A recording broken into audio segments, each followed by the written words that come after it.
नमस्कार, technical analysis के 6th episode में आपका स्वागत है। पिछले एपिसोड में हमने बात की थी हैमर और हैंगिंग मैन के बारे में और आज के इस एपिसोड में हम बात करने वाले हैं स्पिनिंग टॉप और दोजी के बारे में।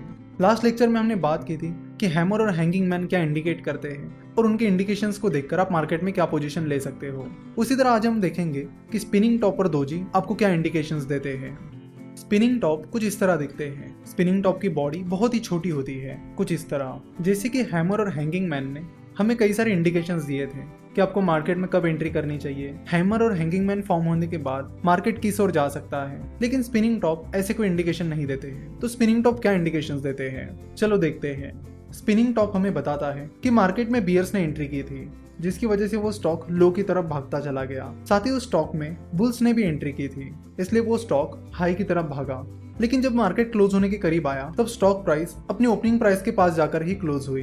तो स्पिनिंग टॉप से हमें पता चलता है कि ना बियर्स मार्केट में मोमेंटम बना पाए ना बुल्स, और इसलिए स्पिनिंग टॉप हमें इंडिकेट करते हैं अनसर्टेनिटी।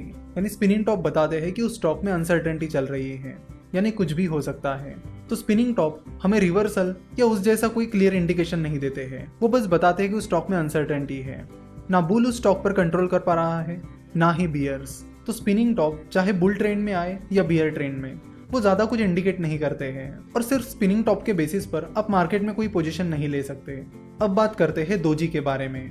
दोजी कुछ इस तरह दिखते हैं, यानी दोजी की जो बॉडी होती है वो बस एक सिंगल लाइन होती है। तो दोजी से हमें पता चलता है कि उस स्टॉक की ओपनिंग प्राइस और क्लोजिंग प्राइस सेम रही है। लेट से कोई स्टॉक है जिसकी ओपनिंग प्राइस 100 रुपीज रही है, उसका हाई 105 रुपीज रहा है और उसका लो 95 रुपीज रहा है और उसकी क्लोजिंग प्राइस 100 रुपीज रही है, तो उसकी कैंडल कुछ इस तरह दिखेगी। देखो, दोजी में जरूरी नहीं है कि ओपनिंग प्राइस और क्लोजिंग प्राइस सेम ही होनी चाहिए।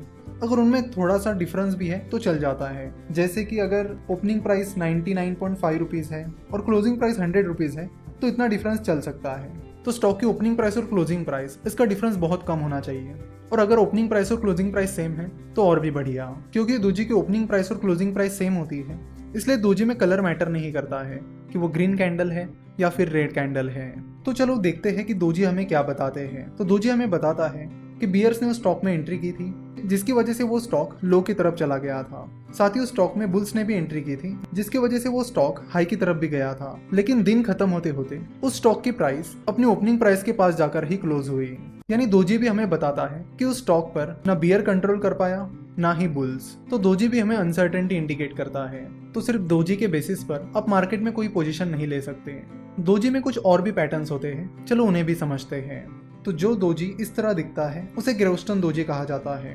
ग्रेवस्टन दोजी की ओपनिंग प्राइस, क्लोजिंग प्राइस और लो प्राइस सेम होती है। और जो दोजी कुछ इस तरह दिखते हैं उन्हें ड्रैगन फ्लाई दोजी कहा जाता है। ड्रैगन फ्लाई दोजी की ओपनिंग प्राइस, क्लोजिंग प्राइस और हाई प्राइस सेम होती है। अगर आप ग्रेवस्टन दोजी की बात करोगे तो उस पर्टिकुलर स्टॉक में बुल्स ने एंट्री तो की थी, लेकिन बुल्स अपना मोमेंटम बना नहीं पाए और फाइनली वो स्टॉक अपनी ओपनिंग प्राइस पर जाकर ही क्लोज हुआ। वही ड्रैगन फ्लाई दोजी में बियर्स ने एंट्री तो की थी, लेकिन बियर्स अपना मोमेंटम नहीं बना पाए और आखिर में वो स्टॉक अपनी ओपनिंग प्राइस के पास जाकर ही क्लोज हुआ। ड्रैगन फ्लाई दोजी दिखने में तो हैमर की तरह ही लगता है, बट हैमर को एक छोटी सी बॉडी होती है, वही ड्रैगन फ्लाई दोजी की बॉडी नहीं के बराबर होती है। तो आप कभी भी ड्रैगन फ्लाई दोजी और हैमर में कंफ्यूज मत होइए। तो चाहे वो स्पिनिंग टॉप हो या फिर दोजी हो, वो कोई बुलिश ट्रेंड या फिर बियरिश ट्रेंड प्रेडिक्ट नहीं करते हैं। वो आपको ऐसा कोई इंडिकेटर नहीं देते हैं जिससे आप मार्केट में एंट्री या एग्जिट ले सको। वो बस आपको बताते हैं कि मार्केट में अनसर्टेनिटी है। तो लास्ट लेक्चर में हमने देखा था कि हैमर ने हमें कुछ इंडिकेशंस दिए थे, जिसके बेसिस पर हम मार्केट में कुछ पोजीशंस ले पा रहे थे। सिमिलरली हैंगिंग मैन ने भी हमें कुछ इंडिकेशंस दिए थे, जिनके बेसिस पर हम मार्केट में पोजीशन ले पा रहे थे। पर इस एपिसोड में जब हमने स्पिनिंग टॉप और दोजी के बारे में बात की तो वैसा कुछ नहीं हुआ। हमें ऐसा कोई परफेक्ट इंडिकेशन नहीं मिला जिसके बेसिस पर हम उस स्टॉक में कोई पोजीशन ले पाए। तो बस दोजी या स्पिनिंग टॉप को देखकर आप कोई भी पोजीशन मत लीजिए, क्योंकि इन दोनों से हमें कोई अच्छा और परफेक्ट इंडिकेशन नहीं मिलता है। देखो, क्या नहीं करना चाहिए ये भी उतना ही इंपॉर्टेंट है जितना क्या करना चाहिए ये इंपॉर्टेंट है। इसलिए जो भी पैटर्न्स हैं इनको आप अच्छे से समझ लीजिए और किन पैटर्न्स के बाद आपको एक्शन लेनी है और किन पैटर्न्स के बाद आपको एक्शन नहीं लेनी है, ये आप अच्छे से समझ लीजिए। नेक्स्ट लेक्चर में हम इनगल्फिंग पैटर्न्स के बारे में बात करेंगे। देखेंगे कि इनगल्फिंग पैटर्न्स हमें क्या इंडिकेट करते हैं और उनके इंडिकेशंस के बेसिस पर हम उस स्टॉक में या मार्केट में क्या पोजीशन ले सकते हैं। आशा करता हूँ कि आपको आज का एपिसोड पसंद आया होगा। हमसे जुड़े रहने के लिए आप हमें फेसबुक, ट्विटर और इंस्टाग्राम पर फॉलो कर सकते हो। रिसेंटली हमने इंस्टाग्राम पर कई सारे अपडेट्स करना शुरू कर दिया है, तो आप हमें वहां पर जरूर फॉलो कर सकते हो।